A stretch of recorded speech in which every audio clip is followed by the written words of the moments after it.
2 de abril.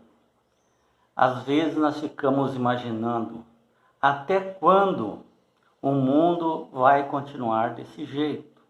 Injustiças, desprezos, traições, na parte moral, na parte política, na parte financeira, nos desastres naturais, na extinção de animais, enfim, são tantas coisas, especialmente dentro da família, onde a família, de maneira geral, está esfacelada. Não digo nem financeiramente, mas moralmente, as famílias estão esfaceladas. Os pais não têm domínio mais sobre os filhos, não têm voz ativa, não têm moral, em sua maioria. Até quando estamos vendo que o mundo vai de mal a pior? Se você chama alguém para ir numa festa e faz uma festinha, um churrasco, vem pessoas que não estão nem convidadas, ou ficam até com raiva de você porque você não convidou ela. Lota, fica a noite toda se deixar, não se cansam. Mas se você chamar para ir num culto da igreja, quando dá meia hora, 1 hora, se a pessoa for, já está cansado, já está enojado, já está com vontade de sair dali. Não todos, mas de maneira geral. Já se irrita com o pregador. Enfim, nós estamos vivendo num mundo muito perigoso. Os ataques do inimigo é muito sutil. Então a gente se pergunta, até quando esse mundo continuará assim? Porque está indo de mal a pior. Não se vê melhoras. Lógico que a ciência está se multiplicando, como diz a profecia. Ela resolve muitas coisas para a gente, mas cria problemas em outros. Vemos aí a inteligência artificial, onde os próprios criadores, nós perdemos o controle.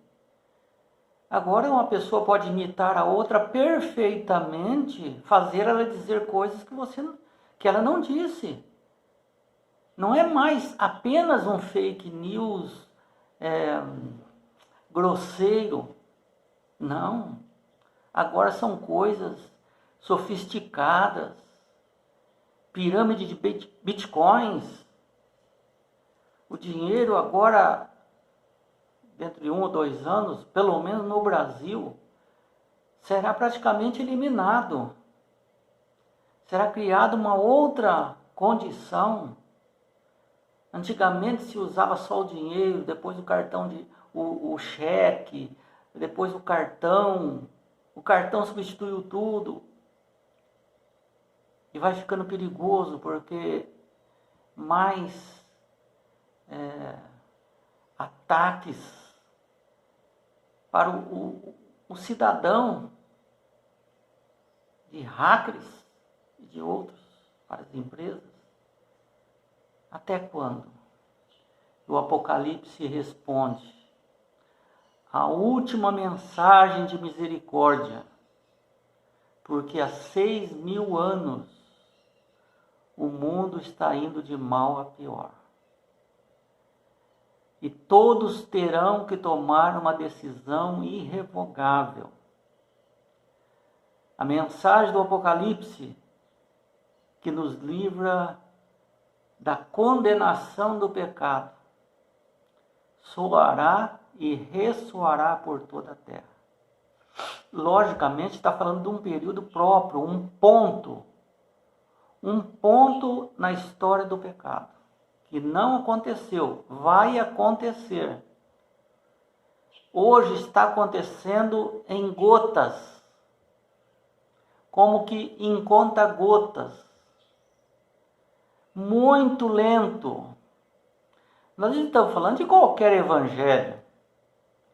Nós não estamos falando de qualquer pessoa que pega a Bíblia e sai falando por aí. Não, não é isso que nós estamos falando. Nós estamos falando do Evangelho eterno. O Evangelho completo. Não o Evangelho despedaçado, faltando partes, sobrando partes e sendo emendadas com tradições, com filosofias, com livros apócrifos. Não é isso que nós estamos falando, nem a Bíblia. A Bíblia está falando do Evangelho eterno, o Evangelho puro que saiu das mãos de Jesus, precisa ser pregado em todo o mundo. E isso vai acontecer. Mas você pergunta, pastor, não está acontecendo? Todo mundo não sabe quem é Jesus, todo mundo está cheio de Bíblia em casa, só não aceita porque não quer. Você está com uma visão só no Brasil.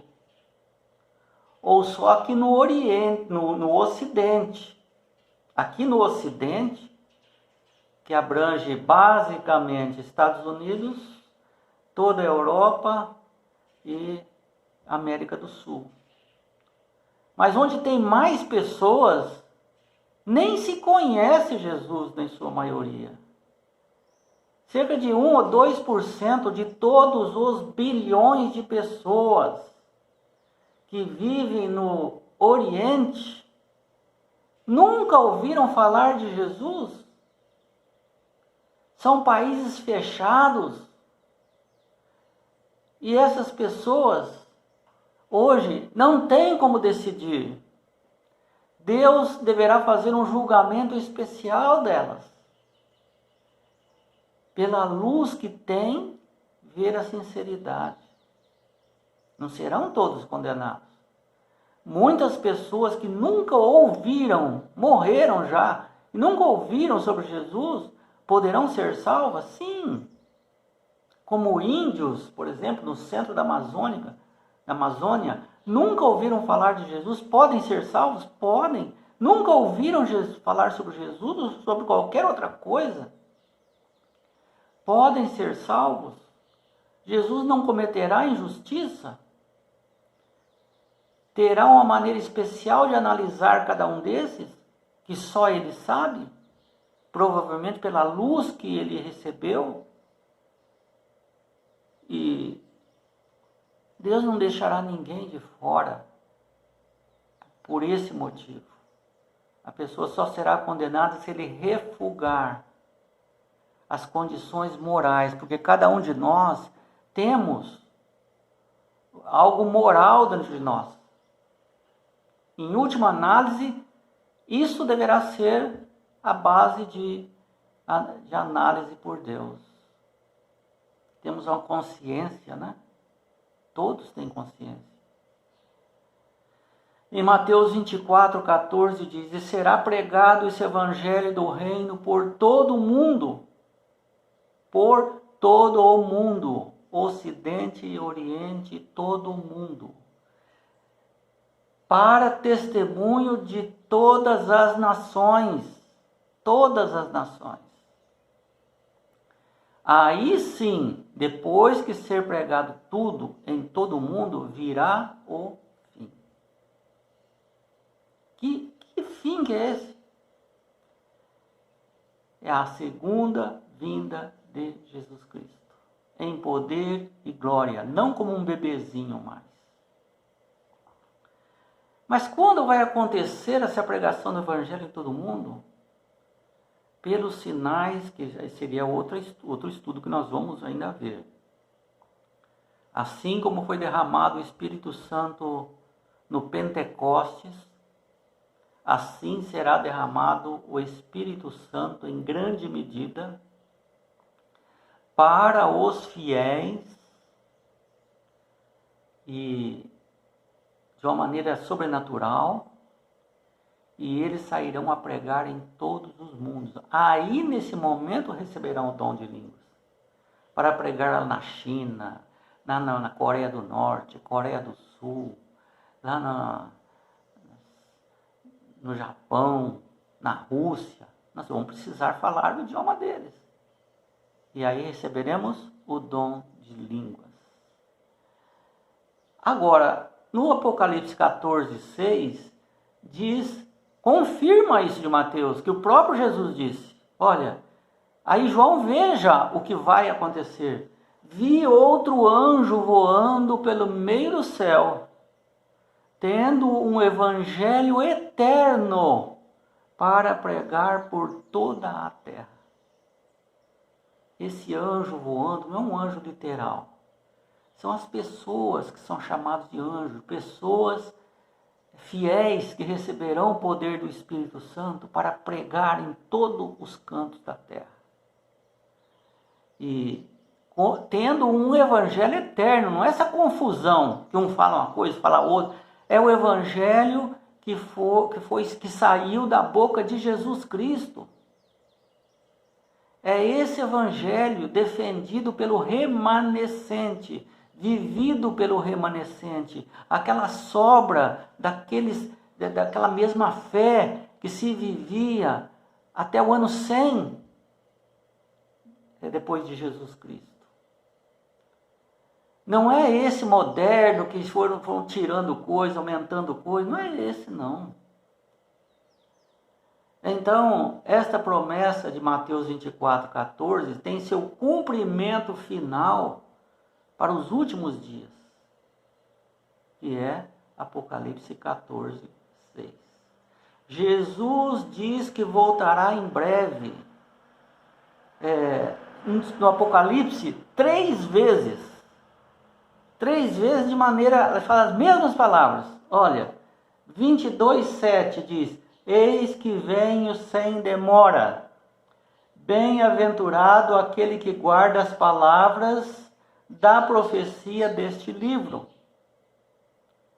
Verso 12: eis que venho sem demora. Já na 7ª praga, né? E comigo está o galardão, o presente, a salvação, que tenho para retribuir a cada um segundo as suas obras. É interessante que não fala segundo a vossa fé. Ele fala segundo as vossas obras. Ora, as obras vão salvar? Não. Mas por que ele vai retribuir o presente de acordo com as obras? Porque as nossas obras dizem da nossa fé. Você crê em quê? As suas obras vão dizer. A sua crença vai levar você a fazer ou não fazer. Você guarda os mandamentos de Deus? Você guarda as palavras da Bíblia? Você leva em consideração? Você procura andar nesse caminho? Ah, não, você não precisa mais. Suas obras não são boas. Não, eu tento fazer o máximo de agradar a Deus, porque eu amo a Deus. Então, as suas obras vão dizer da sua fé. Verso 20. Aquele que dá testemunho dessas coisas, que é Jesus, diz: certamente venho sem demora. E aí João, que estava ouvindo tudo aquilo, que escreveu o Apocalipse, diz: amém, assim seja. Vem, sem demora, vem. Vem, Senhor Jesus. Termina o Apocalipse aí, certo? Então, Jesus ainda não voltou. E ele vem sem demora. E aí, nesse contexto do retorno iminente de Jesus, ele vem como um ladrão. Ora, todo mundo está dizendo paz, paz. Aí ele vem. Vai pegar muita gente de surpresa. Quem que ele vai pegar de surpresa? Os infiéis. Porque os fiéis já sabem que ele vai vir. Creem que ele vai vir. Esperam, preparados para o retorno dele. E ele diz, Apocalipse 22:11, continue o injusto a fazer injustiça. Se você não aceita a salvação, tudo bem, então continue fazendo injustiça. Se você aceita, continue a santificar-se. Apocalipse 22, 11. Todos são levados a decidir a favor ou contra Jesus Cristo. Nessa época, onde a pregação do Evangelho vai ser em todos os lugares do mundo. O Evangelho é eterno. Vão ser decididos, eu aceito ou não aceito? Quero ser salvo ou não? É como foi na Arca de Noé. Quero entrar ou quero ficar? A maioria quis ficar. É a liberdade que você tem de escolha. E hoje? E se você morrer antes? Então hoje é o dia de você decidir. Porque se você morrer, é com aquela decisão que você tomou até morrer que você será julgado. Se você não decidiu, já é uma decisão. Você disse não. Não decidiu. Se você disse não, já está condenado. Se você não decidiu, está condenado.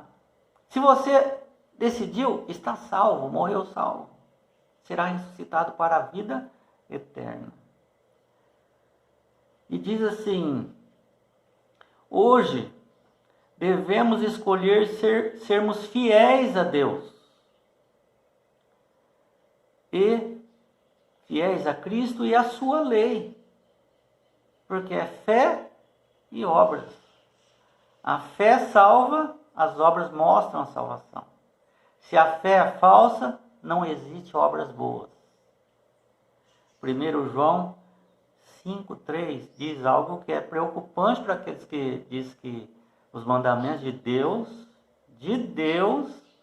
que são os 10 mandamentos, não tem mais validade. É uma coisa preocupante para quem pensa assim. 1 João 5,3, está no Novo Testamento. Porque este é o amor de Deus, que guardemos os seus mandamentos.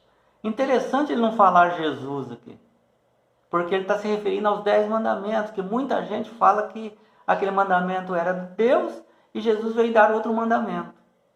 Mas o próprio Deus diz, porque este é o amor de Deus, que guardemos os seus mandamentos, ou seja, que andemos nos seus caminhos. Ele deu aonde andar. Aonde deve andar? Ele deu. Mas muitos dizem que não precisa mais daquilo. Jesus não mudará nosso caráter em sua vinda. A obra de transformação tem que ser realizada agora. Nossa vida diária está determinando o nosso destino. Então, não adianta ficar refugando aqui. Não, chega na hora lá e eu mudo. Não vai mudar. Hoje devemos começar essa permissão para que o Espírito Santo altere nosso caráter de ruim para melhor. E essa transformação vai acontecendo no dia a dia, chamado santificação. E não tem limite. E quando Jesus voltar, essa santificação se transformará em perfeição. Que Deus nos abençoe para que não percamos essa chance da vida eterna. Que vamos ganhar aqui? Precisamos só escolher uma coisa, vida ou morte. Viver como salvo ou viver como perdido. Nós estamos escolhendo viver como salvo.